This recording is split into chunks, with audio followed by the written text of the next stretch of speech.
et bienvenue dans notre tranche Rendez-vous au sommet. DIFAC nous donne la possibilité dans cette tranche de réfléchir sur différentes thématiques. Aujourd'hui, je serai accompagnée de coach Rebecca Domingos. Bonjour coach. Bonjour Sylvia. Et nous allons parler sur la croissance personnelle. Elle n'est pas seulement coach, mais aussi conférencière et formatrice.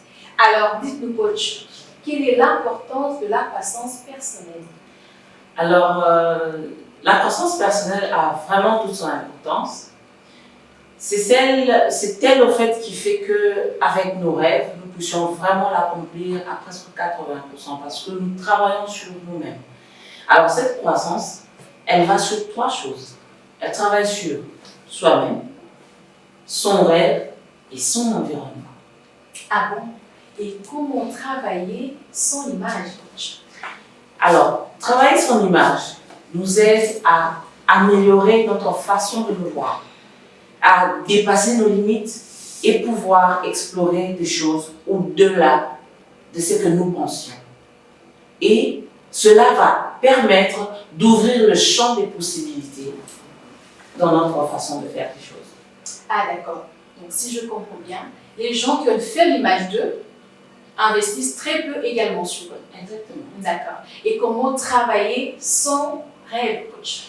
Alors, le rêve, travailler son rêve, tout le monde a des rêves. Et généralement, les gens pensent qu'ils ont des grands rêves, mais si nous travaillons sur eux, ils comprennent qu'ils avaient vraiment misé très peu sur eux. Du coup, le rêve n'est pas si grand. Mais quand on travaille sur la croissance personnelle, le rêve, en fait, s'agrandit. Il devient grand, il devient intéressant et tu es poussé à vraiment passer à l'action. Sans ça, tu ne pourras rien faire du tout. Tu pourras donner des rêves et dire ben, j'avais aussi ce genre de rêve, je voulais faire ceci, je voulais faire cela. Mais au fond, tu ne passes pas à l'action parce que l'image de toi-même, la croissance personnelle que tu as est faible. Ah d'accord. Donc si vous avez un grand rêve, vous allez investir en ce rêve. Par contre, si vous n'avez pas de rêve, vous n'investirez pas du tout en cela. Donc pour finir, coach, comment travailler sur son environnement? Alors, la question de l'environnement, elle est très importante parce que l'environnement nous aide à avancer aussi. C'est comme le feu, le bois qu'on met dans le feu.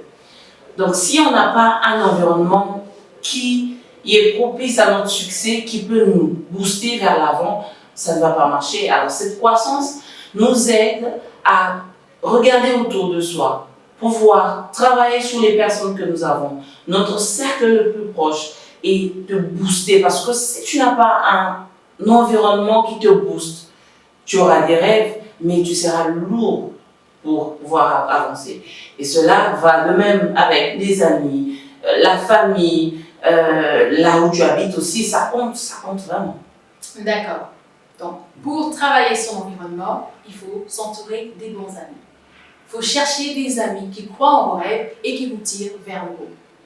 Voilà, je me rappelle de ce que dit John Maxwell. Il dit que jamais vous ne pouvez miser sur vous si vous ne croyez pas en vous. Du coup, il faut travailler quotidiennement sur sa croissance personnelle.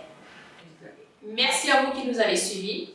Merci beaucoup, coach. Merci Sylvia. Je vous dis à la prochaine et rendez-vous au sommet.